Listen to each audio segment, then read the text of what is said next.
Guys, എല്ലാവർക്കും ജാനകിയുടെയും അബിയുടെയും വീട് പുതിയ പ്രൊമോയിലേക്ക് സ്വാഗതം. അപ്പോൾ ഇന്നത്തെ ആ ഒരു പ്രൊമോയിൽ നമ്മുടെ ലച്ചുവും നമ്മുടെ പൊന്നും കൂടി ഇങ്ങനെ പോകുമ്പോൾ നമ്മുടെ മുത്തശ്ശി നമ്മുടെ ലച്ചുവിനെ വിളിച്ചിട്ട് കുറേ പറയുന്നുണ്ട്, നീ എന്തിനാടി ഇവിടെ കിടന്ന് വലിനീറി പിന്നെയും നിൽക്കുന്നത്, നിനക്കിറങ്ങി പൊയ്ക്കൂടെ, നീ ആരുടെ ധൈര്യത്തിനാണ് നിൽക്കുന്നത്, അബിയും ജാനകിയും ഇവിടെ എത്ര ദിവസം ഉണ്ടാവുമെന്ന് അവർക്ക് തന്നെ അറിയില്ല, പിന്നെ ആരുടെ ബലത്തിലാണ് നീ നിൽക്കുന്നത്, ഇറങ്ങി പോടി നാണം കെട്ടവളെ എന്നൊക്കെ പറഞ്ഞ് നമ്മുടെ ലച്ചുവിനെ കുറേ ചീത്ത പറയുന്നുണ്ട്.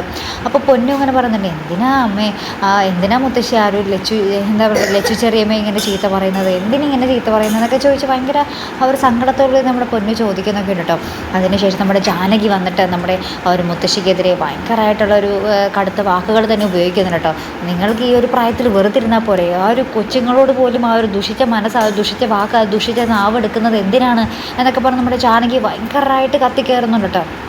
എന്തായാലും ഇപ്പോഴത്തെ ജാനകി കൊള്ളാം, പഴയ പോലെ കരഞ്ഞിരിക്കുന്നില്ല, ഉള്ളത് നല്ല മുഖത്ത് നോക്കി തന്നെ ചോദിക്കുന്നുണ്ട്. അപ്പോൾ മുത്തശ്ശി, ആഹാ നീ കൊള്ളാലോ, ഇത്രയ്ക്കൊക്കെ ചോദ്യം ചെയ്യാറായോ എന്നൊക്കെ ഇങ്ങനെ പരസ്പരം ഇങ്ങനെ വാക്പോര് കൊണ്ടുപോകുന്ന ദൃശ്യങ്ങൾ തന്നെയാണ് നമുക്ക് ആ ഒരു പ്രൊമോയ്ക്ക് ഒടുവിൽ കാണുവാൻ സാധിക്കുന്നത്. അപ്പോൾ ഇനി എന്തൊക്കെയാകും കഥ അല്ലേ, നമ്മുടെ മുത്തശ്ശി പറഞ്ഞ പോലെ നമ്മുടെ അബിയും ജാനകിയും എത്ര നാൾ അളകാപുരിയിലുണ്ടാകും അല്ലേ.